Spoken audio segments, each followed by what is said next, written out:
উদারের সংজ্ঞা যদি আপনি আনেন, একজন ইসলামী চিন্তাবিদ তাকে আপনি বলবেন আপনি কট্টর, কিন্তু সে যদি প্রগতিশীল হওয়ার জন্য কোনো বারে মদ খাইতে ঢুকে, তাহলে আপনি আবার বলবেন আচ্ছা হুজুরে আবার মদ খায় কেমনে? আরে ভাই, কোন দিকে যাবে তাহলে? আপনি কট্টর হলে বলবেন কট্টর, বারে মদ খাইতে গেলে বলবেন যে হুজুরে মদ খায় কেন? মানে এটা তো হইল না। এটার মানে হচ্ছে এই, we are very much confusing. আসলে আমাদের কোনো রাজনীতি আছে কি না, এটা হলো আমার প্রশ্ন। সত্যি সত্যি আমাদের কোনো রাজনীতি আছে? আমরা যে আইন শৃঙ্খলা পরিস্থিতি নিয়ে আলাপ করি, আমরা মব নিয়ে আলাপ করি, চাঁদাবাজি নিয়ে আলাপ করি, কার সিনায় বল আছে সরকারি দলের একজন সংসদ সদস্য এই কথাটা বলবে আইন শৃঙ্খলা অবনতি হয়েছে, মব চলমান, চাঁদাবাজি চলমান? আই এম থ্রোয়িং চ্যালেঞ্জ যে কোন পার্লামেন্টের লোকটা বলতেছে। আপনি যদি বিষয়টাকে সিনসিয়ারলি নেন, তাহলে আপনাকে চিন্তা করতে হবে সেটা কি। আমরা প্রগতিশীল বলি না? আচ্ছা, প্রগতিশীল মানি মিক্সড এডুকেশন, তাই না? এই যে ছেলে মেয়ে একসাথে লেখা, কো এডুকেশন যাকে বলে।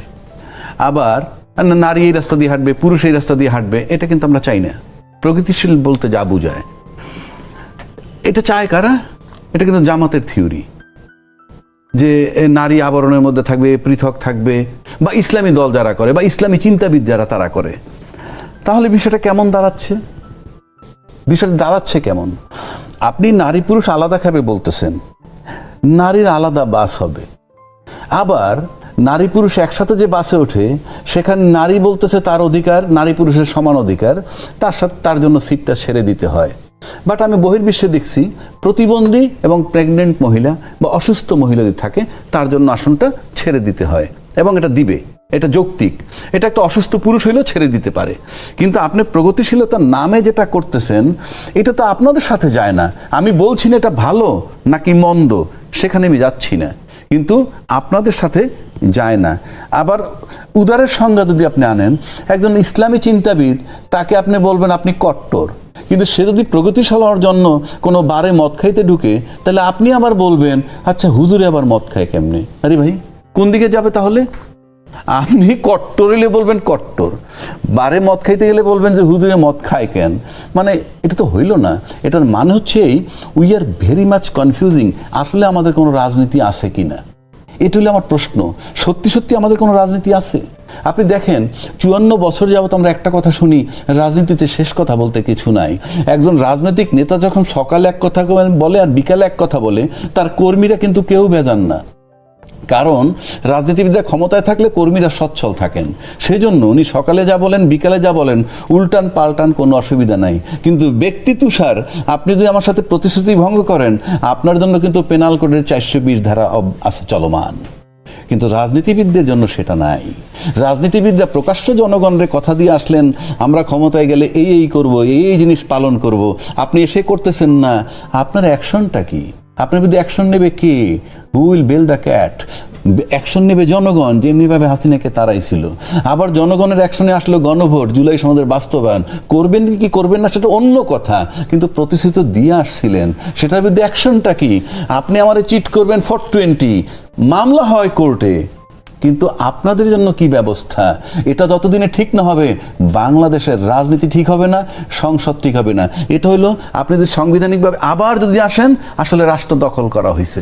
শেখ হাসিনাকে তারাই দিছে, ইউনূস সাহেব আসছিল, আবার ইউনূস সাহেবের চাপে রেখে তারাই দিয়ে সংবিধান বহির্ভূত নির্বাচনে আবার আপনারা বসে গেছেন। Let us see what. এই দুজনের সাথে আবহিনা রাজাকে আপনি আজকে বেশ একটা আনন্দের একটা মুডে আছেন বলে মনে হচ্ছে। এর কারণ কি? এর কারণ কি অতি সাম্প্রতিক সময় আপনার উপস্থাপক হিসেবে আবির্ভাব, এবং আপনি নিশ্চয়ই এখন বুঝতে পারছেন যে উপস্থাপনা খুব নট দ্যাট, আসলে মনে হয় একটা ভেন্টিলেশনের জায়গা ধরে একটা ভেন্টিলেশন হচ্ছে। আর তুষার এবং মাসুদ কামাল পার্সোনালি আমার সাথে এত বেশি ঘনিষ্ঠতা, এই কারণে আমার কাছে আমি একটু উৎফুল্ল মনে করতেছি নিজের। কিন্তু আপনার কাছে নতুন কাজটা কেমন লাগে? এতদিন আলোচনা স্টিল ট্রায়াল, এটা অনেকে বলি নেই মানে এটা হলো কথা বলে ফেলতে ইচ্ছা করে না। হ্যাঁ, সেটা হয় মানে এই কি বলতেছে রে ভাই, এটা তো একটা কাউন্টার দেওয়া দরকার, তাহলে তখন নিজেরাই কন্ট্রোল করি। এখন তো আপনি বুঝতে পারছেন যে উপস্থাপনার সিটটা বেশ না, একটা কঠিন কাজ, কারণ raising question is very tough.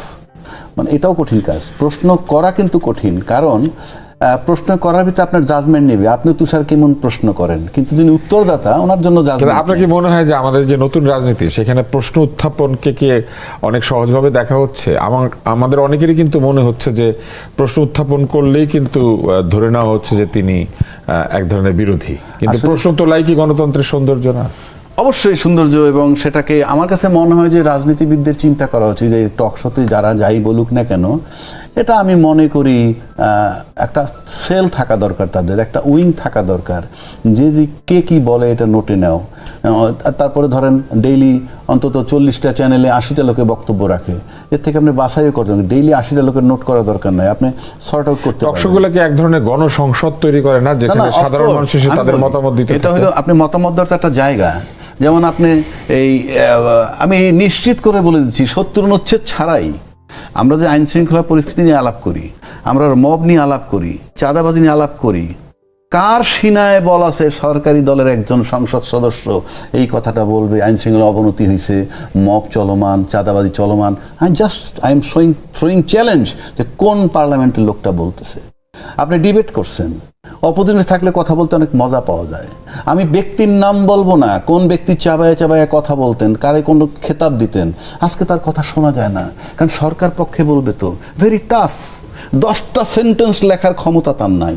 আমি নামটা বললাম না, যিনি অনেক চিবিয়ে চিবিয়ে কথা বলে, অনেক লোকের খেতাব দিচ্ছেন, মনে করেন কাউকে দরবেশও বলছেন, এরকম। তো প্রশ্ন হচ্ছে যে আজকে কিন্তু কথা বলতে পারতেছে না, বিকজ আপনার পক্ষে আপনি কথা বলবেন ভেরি ডিফিকাল্ট।